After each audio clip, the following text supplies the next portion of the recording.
Welcome to Daily Stock Deals. I am Salim Hijazi. Today I have a very special guest for you who will enlighten us about something we rarely get to hear: how a drug gets to your pharmacy from a lab. My guest today is Dr. Anthony Maida. Dr. Maida has spent about 30 years in clinical research. It is a task unlike any other. Life literally depends on it. Dr. Maida is a chief clinical officer of Oncotelic, symbol OTLC. Dr. Maida, I am honored to have you on Daily Stock Deals today. Welcome, Doctor. Thank you very much. It's a privilege to join you. Dr. Maida, you are a highly accomplished clinical research scientist. You have designed and successfully conducted dozens, perhaps hundreds of clinical trials over the last 30 years. At Oncotelic, you have several drugs under various stages of development. Can you please tell investors top 2 drugs, therapies that you are most excited about? Well, clearly the first is a TGF-Beta inhibitor. It's called OT101 or Trieu. TGF-Beta is a immunosuppressant. I've spent 30 years in immunotherapy and immuno-oncology, and what we try and do is to develop an immune response against tumor. And tumor can be very, very bright, very tricky. And tumors have a whole host of mechanisms and evasion tactics to either evade the immune response or suppress the immune response.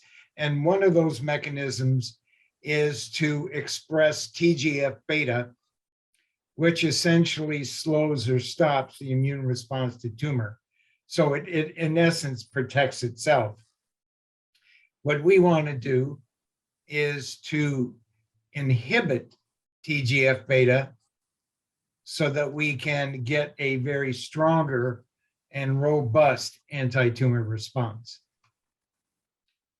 Excellent, excellent. Dr. Maida, you work alongside with Dr. Trieu, one of the most distinguished, highly accomplished scientists in America. Can you tell investors how you two met and how long you've been working together? Dr. Trieu and I met when we were both at Abraxas. He was essentially responsible for clinically ushering in Abraxane, a very successful anti-tumor formulation, into the clinic. And right away, we both knew that we liked the way each other thought. I think I've known him 10, 15 years. He's a very bright clinician and scientist, and a pleasure to be around. Well, Dr. Maida, I'm so honored to know you for a little bit, and I know Dr. Wong for a little longer, since I started working for this great company, which excites me every day. Dr. Maida, you know Dr. Trieu very well, but most investors don't know much. Dr. Trieu has 39 patents in his name, amazing number of patents, and 100+ pending. He is one of the renowned scientists in America today. He is one of the few scientists, actually, I can say, who invented or co-invented $1 billion drug. Is it not right? Correct. Now, I'm most excited about his newest discovery, I should say, TGF-Beta, OT101, as we know, the company are trying to develop several drugs with OT101. Can you please explain to investors what TGF-Beta is? TGF-Beta is a cytokine. It is a immunosuppressant. It is known as being highly promiscuous. It's kind of a funny term, but in science, it means something. And it's pleiotropic.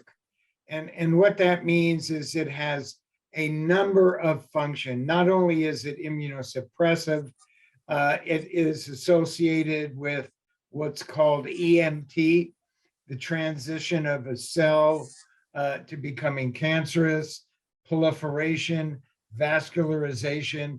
It is highly pleiotropic, has many, many effects that are pro-tumorigenic. So it's in essence, it's a nasty little molecule. Now, at the same time, TGF-Beta is important in normal circumstances because you don't want a runaway immune response to infection or to other circumstances, autoimmunity. But in this case, it's a bad actor in the formulation of tumor. EMT, which is called epithelial mesenchymal transition, and that is actually when a cell becomes cancerous. So it's and the gold standard of measuring how tumors develop, the etiology of tumors. Dr. Maida, thanks for the excellent explanation how TGF-Beta works. Now, can you tell investors a little more about inhibitors, how they work, and how big the market is? The other companies I heard about, Merck has a drug. One drug is just $19 billion in the market, FDA approved. So the TGF-Beta, in that kind of situation, how effective that could be? Because my understanding is how the great drug Merck has developed, $19 billion drug, the efficacy is so low, 10–15%. If TGF-Beta developed by your company, if proven effective, what that means to, first of all, families and people who are suffering from these diseases, cancers, and what it means for investors. Could you please tell me? Sure. So inhibitors is a very, very broad term. And it could be inhibiting various kinases, various enzymes. In this case, the drug you're referring to at Merck is called pembrolizumab. And let me just give you a little bit of history on this, or a mechanism. A person has a tumor. They generate a T cell response. Those T cells migrate to tumor. As they're activated and they start killing tumor, they release a cytokine called gamma interferon. But gamma interferon has a different response in the tumor that we would want, and that is they cause the tumor to express a ligand called PDL1. And what PDL1 does is it ligands to PD1 on the T cell and shuts it down. And that stops the anti-tumor response. So pembrolizumab is an antibody to PD1 that blocks that ligation. So the tumor can no longer shut down the T cell response. However, as you pointed out, it's closer to 20%, 25% of patients respond to PD1, anti-PD1 rather, which is an antibody. And so what we want to do is add OT101 to elaborate on the response of anti-PD1. So we want to synergistically help pembrolizumab to get greater patients to respond and generate an anti-tumor response, which is both durable and effective, that it's effective and it's durable, it lasts a long time, and hopefully increase that number from, say, well, I don't know, any increase would be great, but 20 to 30%, 20 to 40% would be a huge benefit to Merck. Doctor, that's an excellent explanation. I'm glad you mentioned to us that the efficacy could increase potentially 20 to 50%. When I'm talking about a drug in the market, FDA approved $19 billion worth per year. Investors can do the math themselves. They're smart. Right. So that's why I'm so excited about the potential of OT101 for patients across this country, around this world, and investors who are interested in OTLC. They get to hear directly from a person like you. It's a very rare, because officers, clinician, researchers like you are in the back working, developing drugs. So I'm so excited that investors have a chance to hear from the man himself. Wonderful. So tell me a little more about the strategy going forward, if you can share with investors and with me and the viewers and general public. Okay. This is kind of an interesting approach, by the way. I've never done such a thorough approach. So what we're contemplating and doing is conducting up to 8 IIT trials. Now, IIT means investigator-initiated study. This is a vehicle that is offered by various pharma companies that contracts with a principal investigator, and then that principal investigator, along with us, designs a protocol, and then we will treat patients. The investigator will get money from us and drug from us. The corporate partner can give free drug and/or funding. So it's a way to conduct a number of clinical trials and cost share, not only in drug, but in funding.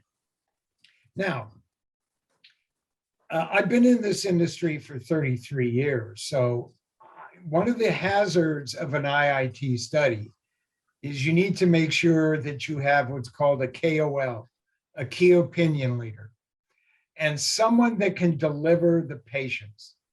You want to make sure that you can enroll in time. Where the advantage I have is after 33 years, as you might expect, I have a very large Rolodex of physicians and sites, centers of excellence, and also the ability of those physicians to deliver.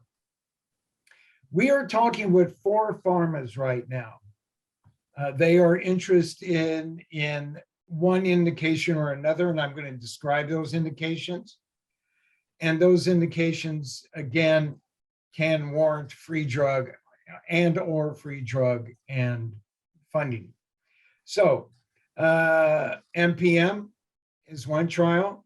That trial has been approved by our corporate collaborator. That is metastatic pleural mesothelioma, colorectal cancer, non-small cell lung cancer, pancreatic, melanoma, sarcoma, gliomas, and NET, which is neuroectodermal tumors. So the chances of doing 8 clinical trials and 8 IIT clinical trials is a bit of a stretch. But by filing for so many, we can pick and choose those that we want to use. Now, the drug is given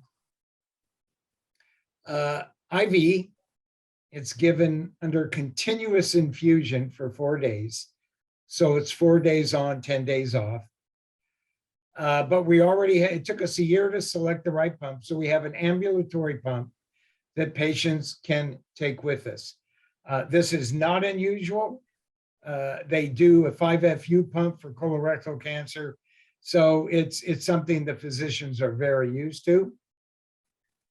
So as I mentioned, we can deliver by IV. We can deliver by convention enhanced delivery. That's a catheter. We're going to be using it for brain tumors. And that's a catheter that goes directly into the brain parenchyma, into the tumor of the brain.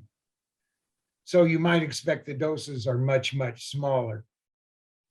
So what we're trying to combine with right now is checkpoint inhibitors, PD-1, another inhibitor, anti-PD-L1, or anti-CTLA-4, or a combination thereof. And we're actually going to be doing a study, or we're planning to do a study, combining OT-101 with chemotherapy in colorectal cancer. So we're going to be measuring what you typically see in these clinical trials: overall survival, time to progression, progression-free survival, overall response rate. Now, what is exciting about these trials is that we are going to be taking pre and post biopsies of tumors that have been treated. And what we're going to do is perform very rigorous biomarker investigations to see, A, if we can identify biomarkers that can portend T-cell infiltration, because not all tumors have T-cell infiltration. They're called cold tumors or hot tumors. So what we want to do is convert more cold tumors to hot tumors, then administer a checkpoint inhibitor, and then administer OT-101. So the other thing we want to do, which is a dream, and I just don't know how far we're going to get, but I would like to identify those biomarkers that could lead to agnostic approval. And what I mean by that is Merck has a drug, which is pembrolizumab, that is approved to be used if patients have high mutational burden load, if they have a high deficiency in mismatch repair or MSI high. Those are just markers. But what that means is whether you have pancreatic cancer or colon cancer or lung cancer, If you demonstrate those biomarkers, you get treated. It's not limited to the indication, it's limited to the presence of those biomarkers. And so our biomarker analysis is going to be very, very intense and rigorous. We're going to do biomarker imaging, phenotype, functionality, spatial mapping, also nanostream using a pan-cancer IO360, which will be looking at 770 targets. So we're going to be looking at a number of genes, immunohistochemistry, immunoscore, bioplex, deep sequencing. So what we really want to do is see, can we predict the biomarkers that are going to translate into an anti-tumor response, and also those biomarkers that we might use to get an agnostic approval. It's really, really exciting. I know of no one that's doing it at this level of rigor with so many clinical trials. I totally agree with you. This is a huge, huge thing. I cannot wait to see on every pharmacy shelf in America what you guys are going to develop in near future. Dr. Maida, it was a pure delight to have you on Daily Stock Deals today, and I cannot wait to welcome you back again soon. Thank you so much. Thank you very much as well. I would like to thank each and every one of you who joined me today for my uncensored opinion about stuff that really matter. Please visit dailystockdeals.com. Top 10 stocks, simple and easy. Top 10 stocks on Twitter. You can learn about OTLC on dailystockdeals.com, or you can go to Oncotelic.com to learn about Dr. Maida, what he has done over the years, and what Dr. Trieu is doing, and the huge portfolio of drugs under development that can do so much good to humanity.